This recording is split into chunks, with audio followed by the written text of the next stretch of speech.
What's happening? I know y'all just finished watching that game, that monstrosity, dog food. We doing a real quick post game. I'm sorry, we gonna keep it real brief. We're not gonna talk real long because there's nothing else that really needs to be said. You've seen it. 10 points.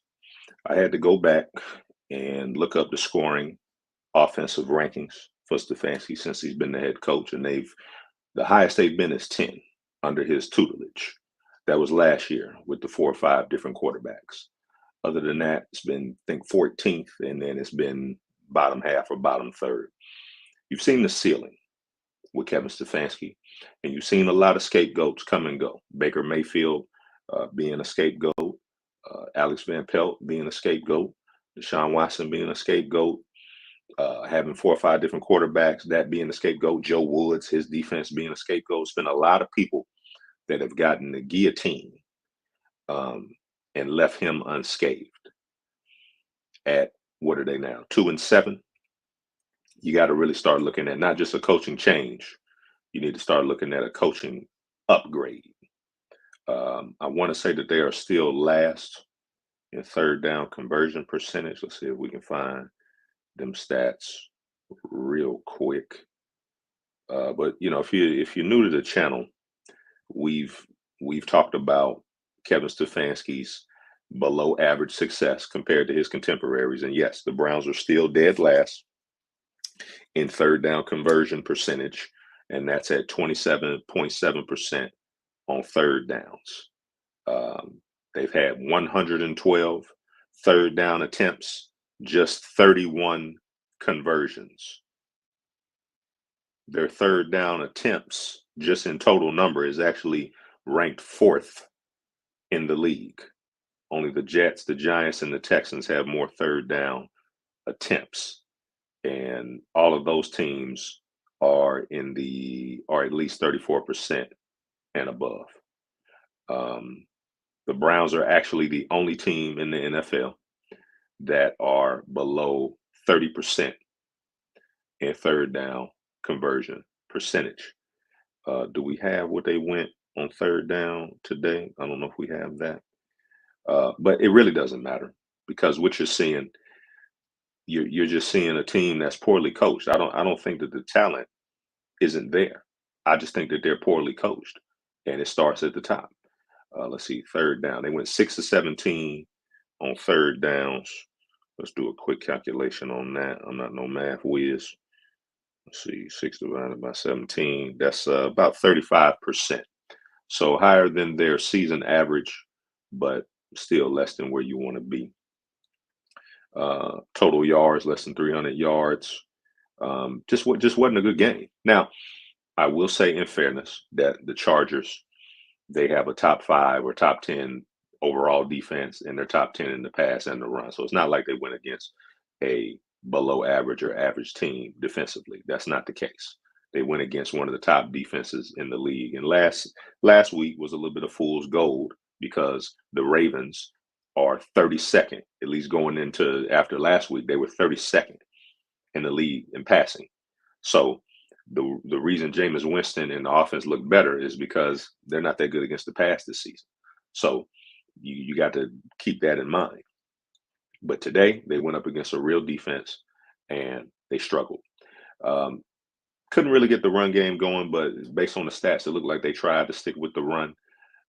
That touchdown or that interception where they got no points, I think that was in the second half. That was definitely a backbreaker. See, Nick Chubb, 15 carries for 39 yards. Let me see, rushing attempts. So they rushed it 24 times, 3.3 yards a rush. The Chargers rushed it 23 times, 4.2 a rush. They were just completely outplayed, completely outcoached. But this game, again, it's the opponent was a little better. Now the Chargers offense, which surprised me, they were kind of below average in some categories. So that didn't really bode well for the defense, giving up some of those plays. But I think you got to start looking at not just a change. You got to look at an upgrade. You've reached the ceiling with Stefanski. The divisional round is your ceiling. You're not getting past the divisional round with Stefanski. He might get you to the divisional round, but Alex Van Pelt coached that game. So I can't even give him credit for that. So he'll get you to the playoffs. We can say that. But anything beyond that, and you also see that the year that he gets you to the playoffs, the next year you're gonna not make the playoffs. This year being the worst year. So it is probably time. It's not probably. It is time going into this bye. I hope that the Haslams look at the stats, look at the numbers, and understand they're not going anywhere with this guy.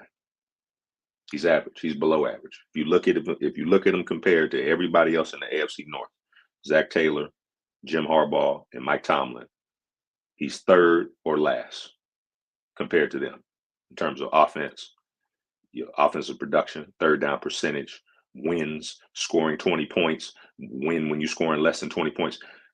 He's third or last. That's not going to get it done unless Tomlin leaves the division and Harbaugh leaves the division. And that's probably not happening. So, piss poor game all the way around. Really nothing to really talk about. Yeah, season was probably over 3 weeks ago, but me being the ultimate optimist, tried to find some, and that's the other thing too. We believe the hype. The Browns, the media, the social media team for the Browns, and the media that covers the team, they're great salesmen because they hype this team up. And they talked about, I think Steve mentioned it in the chat, that Vegas had this team at 7 to 8 wins. Vegas is going to have to start being the barometer rather than believing the hype and drinking the Kool-Aid. Because, you waste 3 hours watching that. I could say a lot more, but I'm going to go ahead and stop right here because there's really nothing else to say. You saw it. It looked terrible. Again, I'm gonna stress that I don't think it's a lack of talent on the roster. I don't think that that's the case. I think it's a lack of strategy and scheme at the top. He's supposed to be an offensive mastermind, an offensive genius, and if you look at his stats offensively, especially from a passing perspective, he's never been higher than 19th in passing. Nick Chubb made his passing offense seem like it was elite. And Nick Chubb is still working himself back from that injury.